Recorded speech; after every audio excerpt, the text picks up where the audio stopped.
Hola, ¿qué tal, hermanos? Dios los bendiga. Continuamos en el libro de Apocalipsis, capítulo 10, respecto de los acontecimientos preparatorios para la séptima trompeta.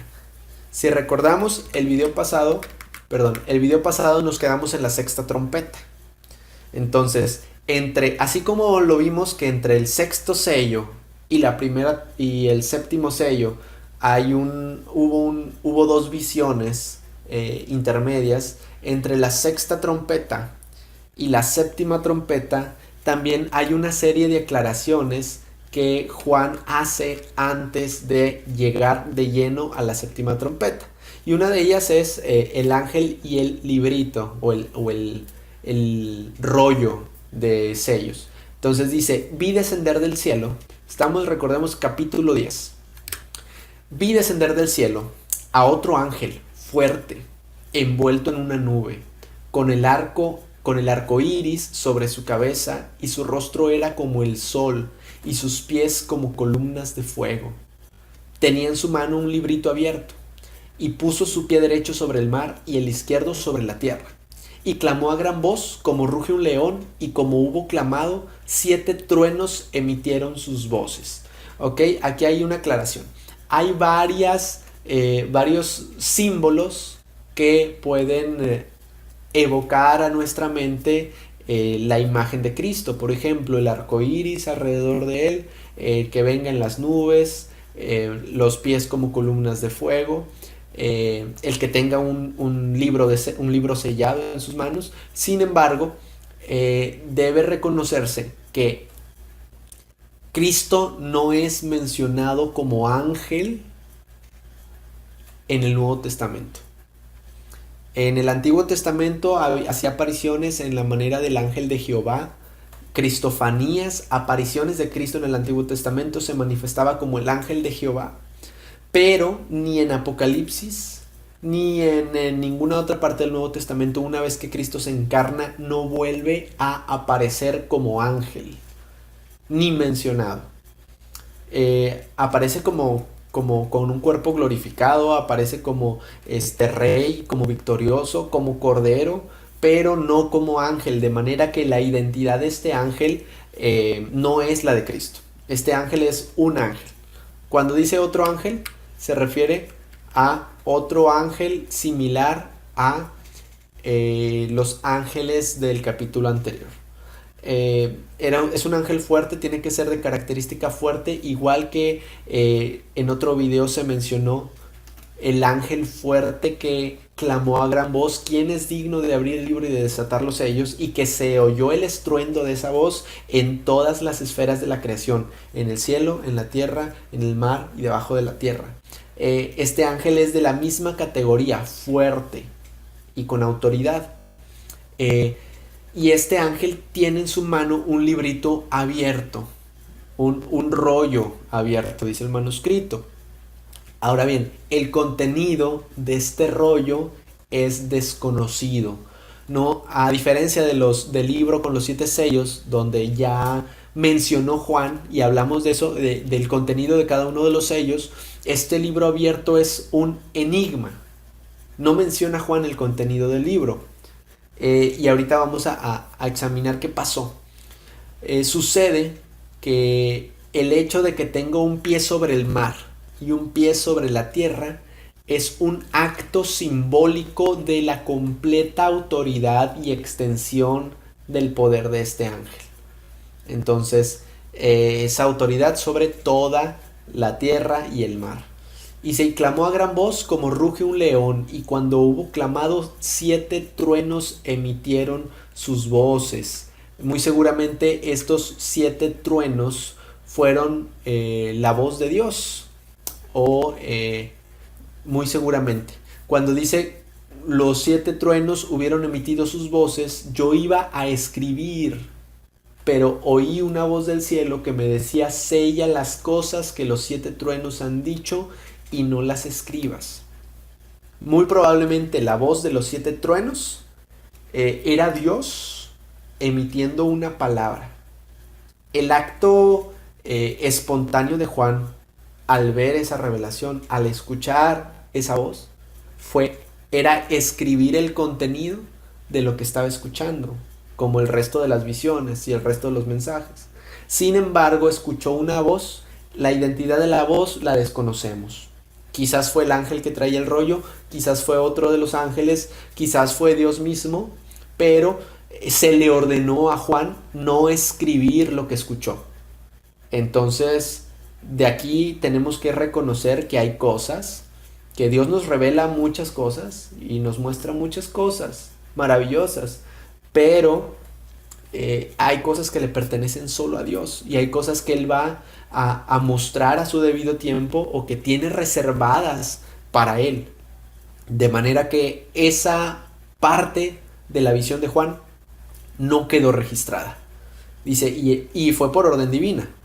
El ángel que vi en pie sobre el mar y sobre la tierra levantó su mano al cielo y juró por el que vive por los siglos de los siglos, el que creó el cielo y las cosas que están en él, y la tierra y las cosas que están en ella, y el mar y las cosas que están en él, que el tiempo no será más. Es decir, este ángel hace un juramento, levanta la mano al cielo y hace un juramento en el nombre de Dios, en el nombre de por los siglos de los siglos y el que creó todas las cosas, que el tiempo no sería más. Esta expresión, que el tiempo no sería más, no se refiere a que el tiempo dejaría de correr, al menos en ese momento o en el futuro inmediato. Más bien habla de que el juicio no se va a prolongar más, no se va a dar más tiempo para que venga el juicio. El juicio es inminente e inmediato. Entonces, este juramento que hace el ángel es referente a que el juicio que Dios prometió y a la liberación de todos sus santos, de todos sus redimidos, está ya próxima. Jura que no se va a extender más ese periodo de tiempo, sino que va a ser inmediato. Dice, sino que en los días de la voz del séptimo ángel, cuando él comience a tocar la trompeta, el misterio de Dios se consumará, como él lo anunció a sus siervos los profetas. Es decir, con el sonar de la séptima trompeta, el misterio de Dios, el juicio de Dios, las promesas de Dios se van a consumar. Y recordemos que todavía no estamos hablando de algo antes del séptimo sello, perdón, de la séptima trompeta. Cuando suene la séptima trompeta, entonces se comenzará a consumar este propósito de Dios. Entonces este ángel jura solemnemente, levantando la mano, que el juicio es inminente y que no se va a prolongar más el tiempo. Y continúa en el versículo 8. La voz que oí del cielo habló otra vez conmigo y dijo, ve y toma el librito que está abierto en la mano del ángel que está en pie sobre el mar y sobre la tierra. Y fui al ángel diciéndole que me diese el librito. Y él me dijo, toma y cómelo, y te amargará el vientre, pero en tu boca será dulce como la miel. Entonces tomé el librito de la mano del ángel y lo comí, y era dulce en mi boca como la miel, pero cuando lo hube comido amargó mi vientre. ¿Ok? Este simbolismo, este acto simbólico representa que el contenido de este sello, de este rollo, este librito, como dice la traducción Reina Valera, el juicio que contenía es dulce porque implica la consumación del plan de Dios, implica la satisfacción de la justicia de Dios, implica la completa redención de los que han sufrido durante la gran tribulación.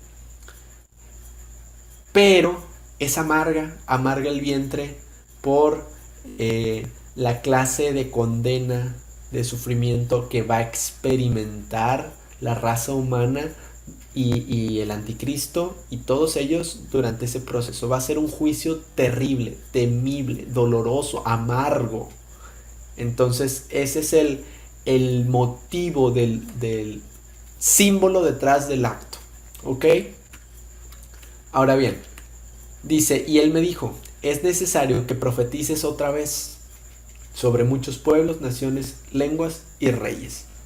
Ok, esta frase simplemente es un mensaje de Dios para Juan. Juan ya había escrito todo lo que hemos leído del Apocalipsis hasta aquí. Entonces el ángel le dice a Juan que él le iba a mostrar más cosas y que era necesario que continúe escribiendo y que continúe profetizando las cosas que va a ver a continuación. Entonces, la segunda visión que está entre la sexta y la séptima trompeta es la aparición de los dos testigos. Recordemos que entre la sexta y la séptima trompeta hay un lapso, ocurren ciertos sucesos. Entre ellos la visión del ángel y el librito y la visión de los dos testigos. Después de esto vamos a continuar con la séptima trompeta. Respecto a estos dos testigos, bueno, hay muchísimo de qué hablar, por eso lo dejé en un video aparte. El capítulo 11 comienza en el versículo 1 donde dice, entonces me fue dada una caña semejante a una vara de medir y se me dijo, levántate y mide el templo de Dios y el altar y los que adoran en él. Pero el patio que está fuera del templo déjalo aparte y no lo midas, porque ha sido entregado a los gentiles y ellos hollarán la ciudad santa 42 meses. La orden de Juan es medir el templo. Ahora, ¿qué templo? El templo que va a ser reconstruido por la nación de los judíos, que están en preparativos para construirlo. Bueno, ese templo es donde el anticristo va a demandar y a exigir adoración.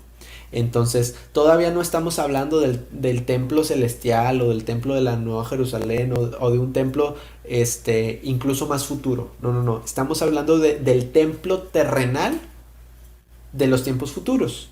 Entonces, el templo que va a tener la ciudad de Jerusalén en los postreros días, conocido también como el tercer templo. Hay algunos planos en internet de supuestos planos de este templo que ya se tiene todo preparado, solo es cuestión de que se pueda construir y no se ha podido construir por todas las disputas de la Tierra Santa en Palestina, pero están los preparativos para eso, lo cual es un indicio de que cada vez está más cerca el que todos estos acontecimientos se desaten. Bueno, en fin, el templo que Dios le manda a medir es ese templo, el templo que va a ser construido.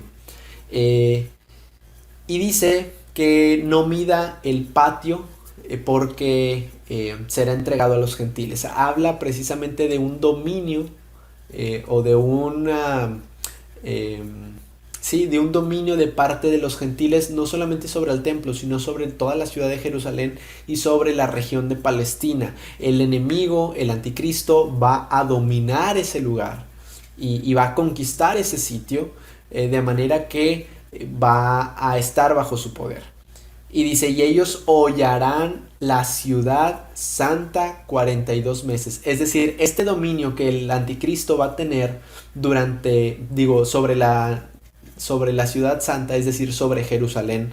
La ciudad santa es el adjetivo o la descripción que se hace de Jerusalén tanto en el Antiguo Testamento como en el Apocalipsis y en otros versículos del Nuevo. Ciudad santa es Jerusalén. Entonces, y estos 42 meses corresponden a la segunda mitad de la gran tribulación. Aquí hago la explicación. Bueno, y daré a mis dos testigos que profeticen por 1260 días, vestidos de cilicio. ¿Ok? 1260 días equivalen a 3 años y medio de años proféticos. Recordemos que un año profético son 360 días. En los videos relacionados al libro de Daniel explico más a profundidad esto de los años proféticos y que son de 360 días. Si uno multiplica 360 días por 3.5 años, el resultado son 1260 días. Es decir, que el ministerio que van a tener estos dos testigos va a durar también la segunda mitad de la gran tribulación. Mientras el anticristo esté gobernando, dominando la santa ciudad, los dos testigos van a estar profetizando. Se presume que quizás el ministerio, la localización del ministerio de estos dos testigos sea también en Jerusalén. La identidad de estos dos testigos es ampliamente discutida. Hay gente que dice que es Enoc y Elías, hay gente que dice que es Enoc y Moisés, hay gente que dice que es Elías y Moisés.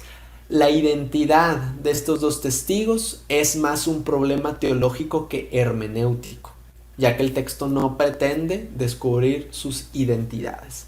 Es decir, en el texto en ningún momento se hace una explícita descripción de quién es la identidad de cada uno de ellos. Sin embargo, teológicamente uno hace inferencias, conclusiones, hipótesis relacionada a los indicios que el texto nos da.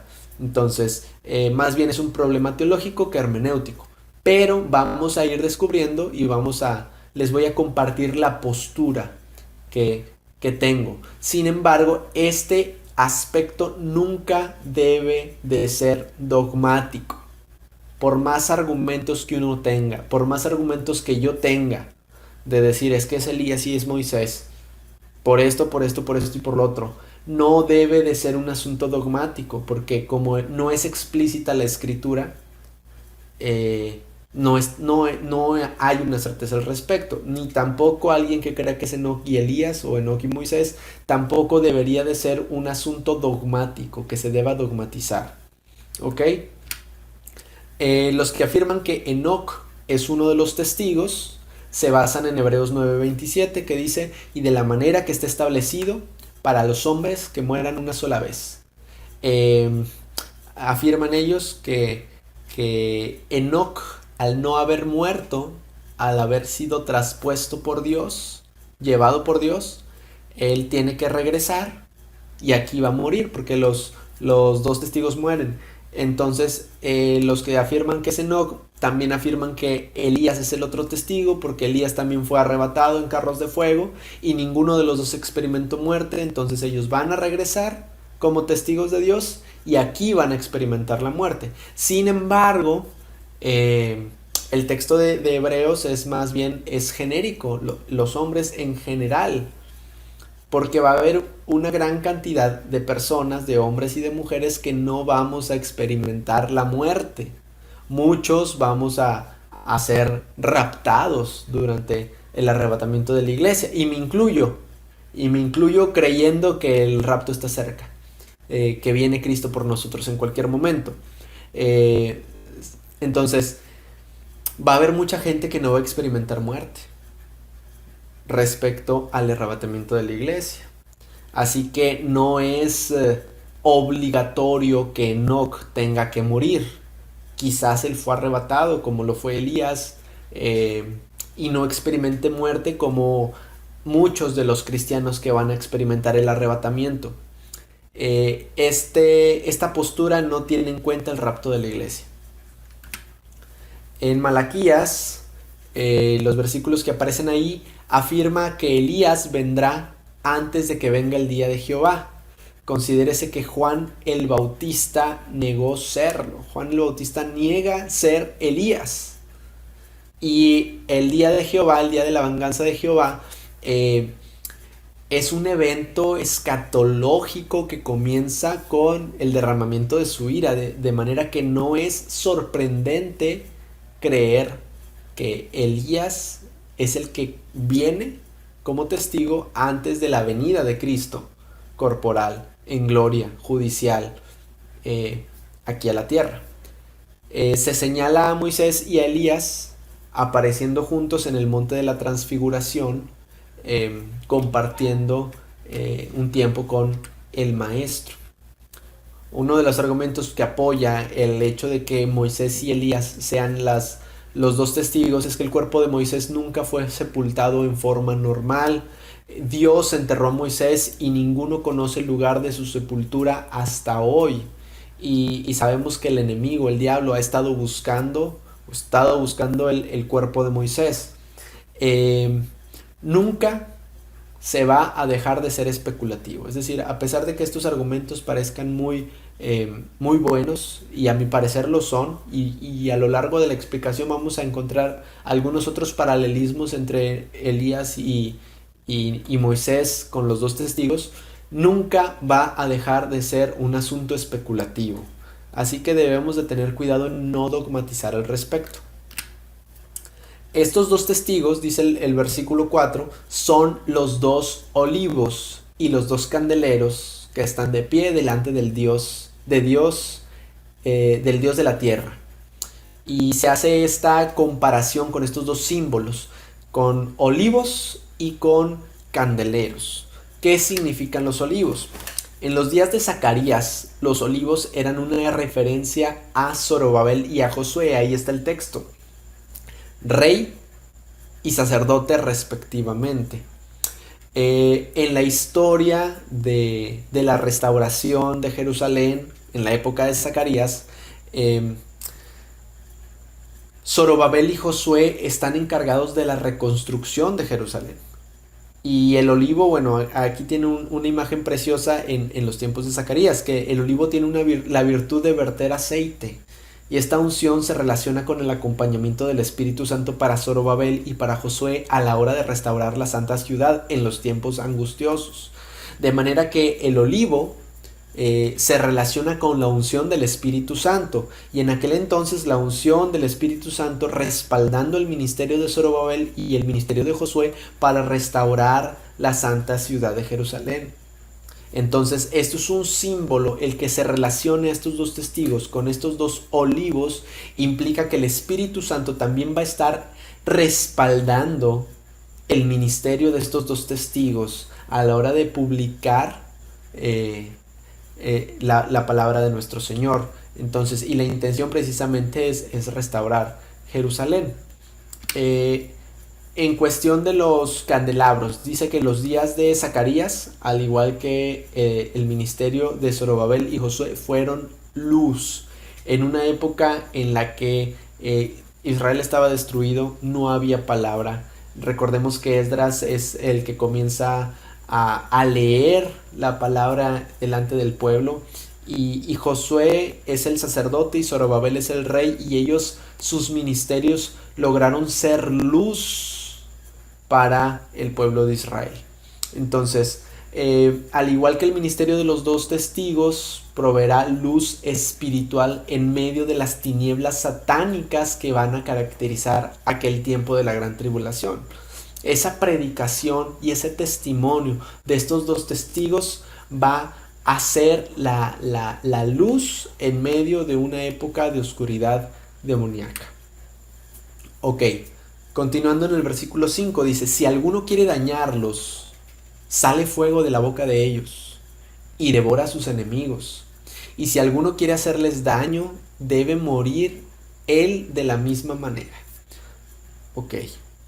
Entonces habla de que estos dos testigos, durante el periodo que dure su ministerio, durante estos 2 años y medio, estos dos testigos no van a poder morir, ni van a poder ser lastimados o afectados por las acechanzas del enemigo. Menciona que sale fuego de la boca de ellos, y esto evoca en nosotros la imagen de Elías, de las veces que hizo descender fuego del cielo, y en una ocasión que hizo descender fuego del cielo y que consumió a aquellos hombres de la guardia. Entonces es por eso que también hay un paralelismo con Elías. Y dice: y estos tienen poder para cerrar el cielo a fin de que no llueva en los días de su profecía. Recordemos que el ministerio de los dos testigos, ¿cuánto dura? El ministerio de los dos testigos dura 3 años y medio.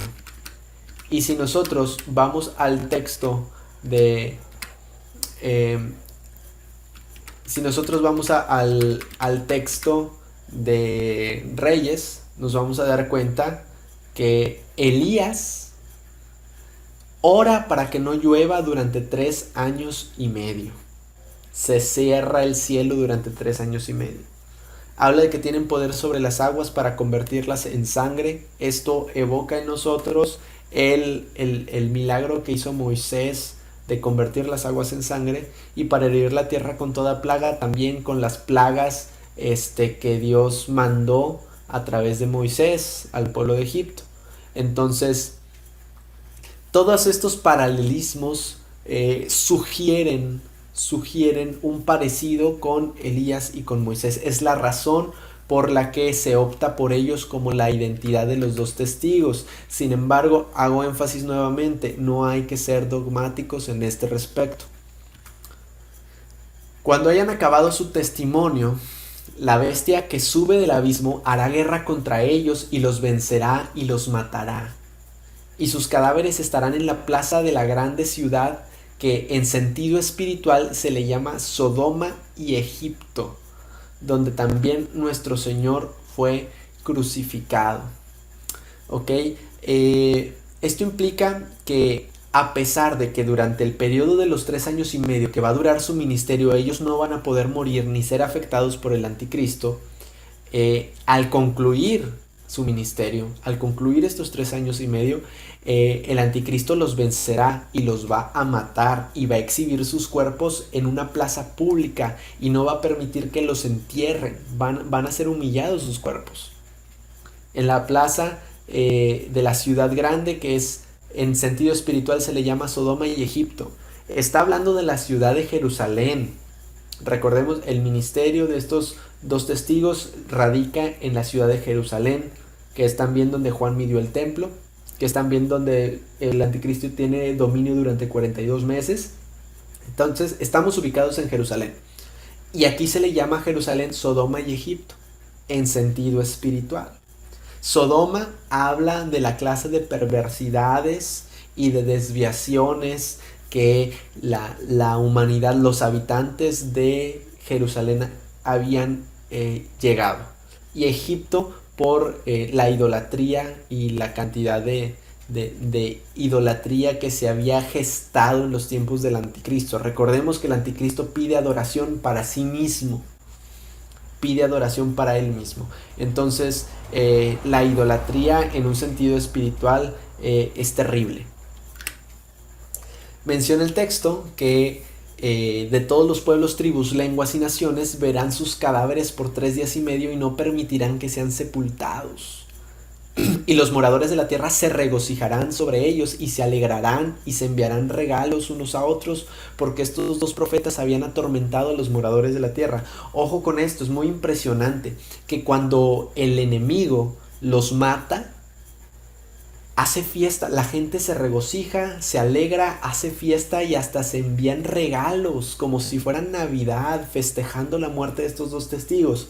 Y la razón es que el ministerio de estos dos testigos estaba atormentando a la humanidad. Es decir, la predicación que censuraba su pecado, la predicación que censuraba su idolatría, la predicación que anunciaba un juicio tremendo sobre ellos. La predicación de estos dos testigos estaba atormentando, molestando, atosigando a todos los pecadores que no se querían arrepentir. Entonces, para ellos fue un gozo ya quitarse de esa incomodidad que les estaban causando estos dos testigos. Dice, pero después de 3 días y medio entró en ellos espíritu de vida enviado por Dios, y se levantaron sobre sus pies y cayó gran temor sobre los que vieron. Es decir, son levantados nuevamente. Dice, y oyeron una voz del cielo que les decía, subid acá, y subieron al cielo en una nube, y sus enemigos los vieron. Cuando la gente impía, adoradora del anticristo, y estas personas que se regocijaron en un inicio, ven que se levantan de los muertos estos dos testigos, dice el texto que les entra un gran temor, porque implica que su predicación era veraz, que el juicio venía, que su pecado era increíblemente atroz delante de Dios, entonces les cayó gran temor, a pesar de que ellos fueron y subieron al cielo. En aquella hora dice que hubo un gran terremoto, una décima parte de la ciudad se derrumbó y por el terremoto murieron en número de 7,000 hombres. Y los demás se aterrorizaron y dieron gloria a Dios del cielo. El segundo ay pasó, he aquí el tercer ay viene pronto. Ojo con esto, este gran terremoto derrumba la décima parte de la ciudad y dice que mueren 7,000 hombres. La palabra utilizada para hombres, o bueno, la expresión sugiere nombres de hombre. Es decir, murieron 7,000 nombres como nombres de persona. Eso quiere decir que los 7,000 que mueren con este terremoto son 7,000 que Dios había escogido para morir. Son 7,000 personas a las que les cae este juicio específicamente. No son personas al azar, no son 7,000 de entre muchos, son específicamente esos 7,000 nombres de personas que van a morir. Entonces, ¿cuáles nombres? No lo sabemos. ¿Quiénes son esas personas? No sabemos, pero Dios sí las sabe, y esas son las que van a morir con ese terremoto. Ahora bien, el texto dice que los demás se aterrorizaron y dieron gloria a Dios del cielo, es decir, que algunos lograron creer en el Señor y lograron convertirse y lograron no continuar adorando al anticristo. Es decir, el ministerio de estos dos testigos logró la conversión de algunos o de muchos, no lo sabemos, pero dice el texto que las personas dieron gloria a Dios. Así que el ministerio de estos dos personajes fue un ministerio exitoso, porque logró que la luz resplandeciera en algunos de los corazones en el periodo más oscuro y terrible de la historia de la humanidad. Y dice que aquí pasó el segundo ay, el tercer ay viene pronto. Ok, bueno, eso fue referente a los dos testigos. A continuación vamos a hablar de la séptima trompeta del Apocalipsis. Continuamos, dice la palabra del Señor que el séptimo ángel tocó la trompeta y hubo grandes voces en el cielo que decían: los reinos del mundo han venido a ser de nuestro Señor y de su Cristo, y reinará por los siglos de los siglos. Y los 24 ancianos que estaban sentados delante de Dios en sus tronos se postraron sobre sus rostros y adoraron a Dios.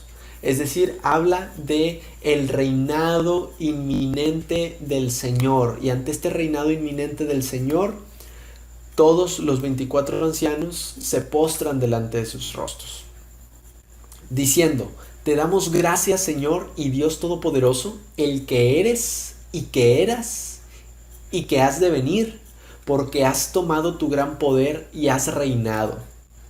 Es interesante, antes de leer el siguiente texto, es interesante, aquí coloqué en rojo la expresión y que has de venir. En algunos de los manuscritos más confiables no existe esta expresión. Muy seguramente es agregada porque en el resto de Apocalipsis se repite: el que eres, el que eras y el que has de venir. Se repite en múltiples ocasiones, pero en este lugar de la escritura no se encuentra en los manuscritos más confiables, y se infiere que la razón es que la venida es una venida inminente, inminente e inmediata. ¿Qué quiere decir? Que es el que eras, el que eres y que eras, porque está viniendo. La séptima trompeta anuncia el retorno judicial glorioso de nuestro Señor Jesucristo.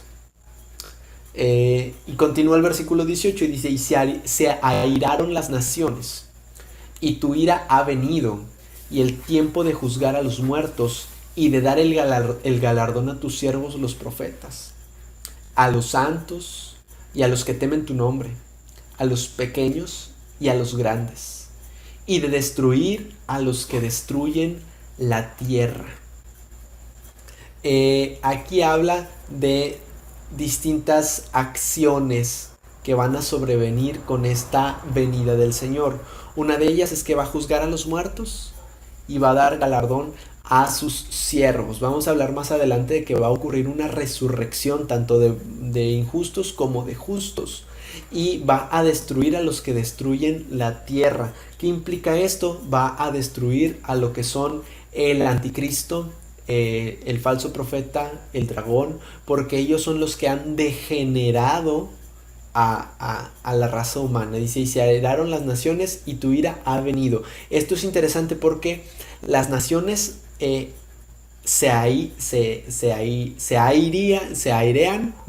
enojan, vamos a decirlo, se enojan las naciones, pero la ira del Señor también se derrama sobre las naciones. La única diferencia es que la ira humana es explosiva, es dolosa, es irracional, es vengativa, y la ira del Señor es justa. Es decir, la ira que derrama el Señor en sus juicios tiene toda razón de ser y no implica un exceso de fuerza ni ni un abuso de parte de Dios. Más bien implica una justa retribución por lo que merecen los actos cometidos. Es la diferencia entre la ira humana y la ira del hombre. El Señor derrama una ira justa, perfecta, que satisface su carácter. Entonces, estas son acontecimientos que van a ocurrir, que van a venir junto con la séptima trompeta. El toque de la séptima trompeta produce el solemne anuncio de la venida en gloria del Señor, que es acompañada con el derramamiento de los juicios de las 7 copas. ¿Ok? Bueno, hasta aquí le dejamos por este momento. A continuación, en el siguiente video, vamos a ver la mujer, el hijo y el dragón. Concluimos pues que la séptima trompeta incluye las 7 copas. Es decir, así como el séptimo sello incluye las 7 trompetas, la séptima trompeta incluye las 7 copas. ¿Ok? Entonces, antes de hablar de las 7 copas de la ira, vamos a examinar otras visiones que tiene Juan respecto a Satanás, a sus ángeles, al falso profeta, al dragón, etc. Entonces, ¿qué es lo que vamos a ver a continuación? Pero eso lo dejamos para el siguiente video. Espero haber sido de mucha bendición. Dios los bendiga. Hasta la próxima.